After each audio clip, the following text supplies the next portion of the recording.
ಈತ ಅಲ್ಲಿ ತಲೆಯ ಆಕಾರದಲ್ಲಿರುವ ಕಲ್ಲುಗಳನ್ನ ಒಡೆಯುತ್ತಾನೆ. ಅದರಿಂದ ಮರಳು ಈಚೆ ಬರುತ್ತೆ. ಅದನ್ನ ನೋಡಿ ಎಲ್ಲರೂ ಮಿಕ್ಕ ಕಲ್ಲುಗಳನ್ನ ಕೂಡ ಒಡೆಯಲು ಸ್ಟಾರ್ಟ್ ಮಾಡ್ತಾರೆ. ಅವುಗಳಿಂದನೂ ಕೂಡ ತುಂಬಾನೇ ಮರಳು ಅನ್ನೋದು ಈಚೆ ಬರುತ್ತೆ. ನಂತರ ಆ ಕಲ್ಲುಗಳಲ್ಲಿರುವ ಸ್ತಂಭ ಒಳಗೆ ಹೋಗಲು ಸ್ಟಾರ್ಟ್ ಆಗುತ್ತೆ ಹಾಗೂ ಅದರ ಸುತ್ತಮುತ್ತಲಿರುವ ಕಂಬಗಳೆಲ್ಲ ಮೇಲಕ್ಕೆ ಎದ್ದು ಎಲ್ಲ ಒಂದು ಜಾಗಕ್ಕೆ ಬಂದು ನಿಂತ್ಕೊಳ್ಳುತ್ತೆ. ಆವಾಗ ಇವರು ಅದರೊಳಗೆ ಬಿದ್ದು ಹೋಗುತ್ತಾರೆ. ಅದು ಒಂದು ಬಾವಿಯಾಗಿರುತ್ತದೆ. ಒಳಗೆ ಹೋಗಲು ತುಂಬಾನೇ ಮೆಟ್ಟಿಲುಗಳು ಇರುತ್ತವೆ. ಆದ್ರೆ ಇವರು ಬೇಗ ಹೋಗಿಲ್ಲ ಅಂದ್ರೆ ಅದು ಗೋಡೆ ಒಳಗೆ ಹೊಂಟೋಗ್ಬಿಡುತ್ತೆ. ಅದಕ್ಕಾಗಿಯೇ ಇವರು ತುಂಬಾನೇ ವೇಗವಾಗಿ ಇಳಿಯುತ್ತಾ ಇರುತ್ತಾರೆ. ಅಷ್ಟರಲ್ಲೇ ಆ ಕಲ್ಲುಗಳೆಲ್ಲ ಒಳಕ್ಕೆ ಹೊಂಟೋಗುತ್ತೆ.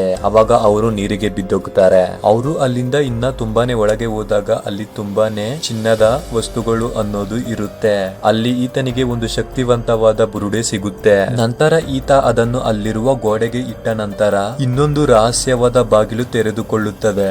ಅವಾಗ ಅವರು ಒಳಗೆ ಹೋಗಿ ನೋಡಿದರೆ ಅಲ್ಲಿ ಪ್ರಾಣವಿಲ್ಲದ ಕೆಲವು ಏಲಿಯನ್ಗಳು ಕುಳಿತುಕೊಂಡಿರುತ್ತದೆ. ಅವುಗಳಲ್ಲಿ ಒಂದಕ್ಕೆ ಬುರುಡೆ ಇರುವುದಿಲ್ಲ. ಈತನ ಹತ್ತಿರ ಇರುವ ಬುರುಡೆಯನ್ನು ಅದಕ್ಕೆ ಇಡಲು ಹೋಗುತ್ತಾನೆ. ಇದಕ್ಕೂ ಕೂಡ ನಿಮಗೆ ನೆಕ್ಸ್ಟ್ ಪಾರ್ಟ್ ಬೇಕು ಅಂದ್ರೆ ವಿಡಿಯೋಗೆ ಲೈಕ್ ಮಾಡಿ, ಪಾರ್ಟ್ 2 ಅಂತ ಕಮೆಂಟ್ ಮಾಡಿ.